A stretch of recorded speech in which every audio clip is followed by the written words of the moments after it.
السلام علیکم. خدای دې وکړي چې ټول روغ او جوړ یاست.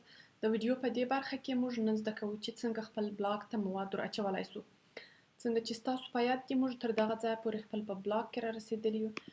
نو لومړی به داسې وکړو چې موږ خپل بلاګ ګورو، دغه ازادي ومن دی او بیا ورځو دلته نیو پوسټ.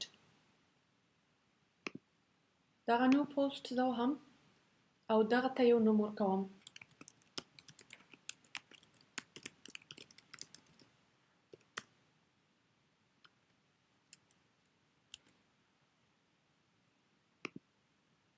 پبلش کوم یې. اوس موږ دغه دلته اډیټ کولی سو، یعنې تغییر پکښې راوستلی سو، کتلی سو، شریکولی سو او یا یې هم پاکولی سو بیرته. اوس زه غواړم چې ووینم چې دا اوس څنګه ایسي. زموږ پوسټ دغه دی راغلی دی دلته په هوم، د هوم په ټیب کې دلته راغلی دی.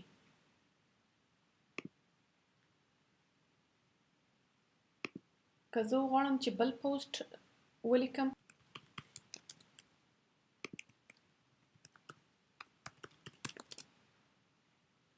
او بیا یې پبلش کړم، اوس دغه دی زموږ پر ویب پاڼه باندې، پر بلاګ باندې دغه دواړه پوسټونه معلومیږي، کرنټ افیرز او پالیټکس.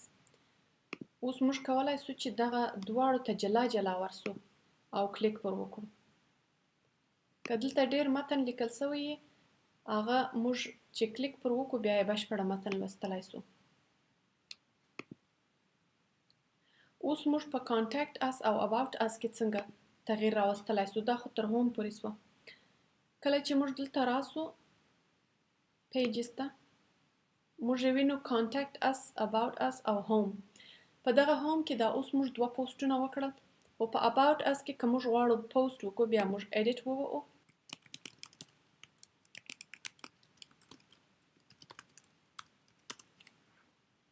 او بیا اپډیټ. زه غواړم ویې ګورم ویو.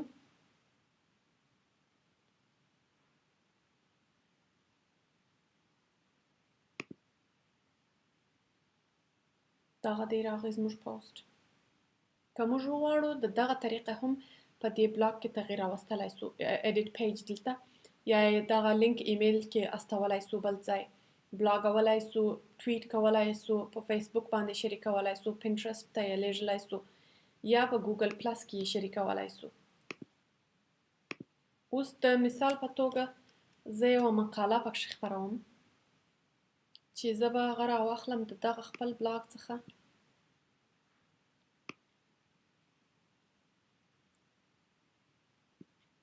دغه د ژور خفګان په اړه باندې یو دوه پیراګرافه.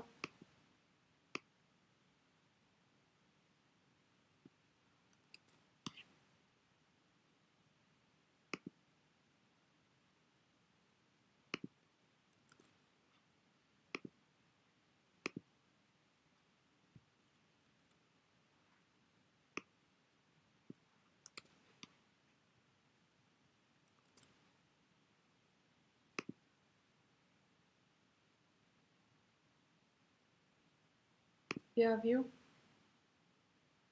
اوس دغه زموږ پر هوم پیج باندې پر لومړۍ پاڼه باندې خپور سو. د دغه پوسټ سره که زه وغواړم چې کوم عکس خپور کړم نو زه راځمه ایډیټ ته، پر هغه ځای باندې چې زه غواړم عکس خپور سي هلته کلیک کوم. بیا دغه آپشن ته راځم، دلته انسرټ ایمیج دغه وهم، چوز فایلز او یو عکس انتخابوم د خپل کمپیوټر څخه او add selected. د دغه عکس سایز هم موږ تغییرولی سو چې لویدلی سي، ډیر لویدلی سي، خپل سایز یې څومره دی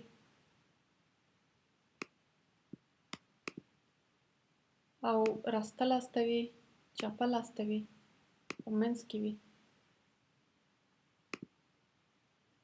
او یو څه دلته لاندې ورته لیکلی هم سو د دې عکس په اړه چې یا دا چا اخیستی دی دا عکس یا دا کوم ځای دی.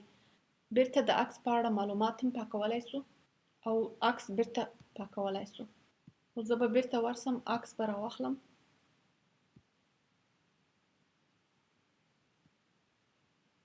او اپډیټ پریویو. په بلاګ کې زموږ مقاله دغسې ښکارېږي اوس.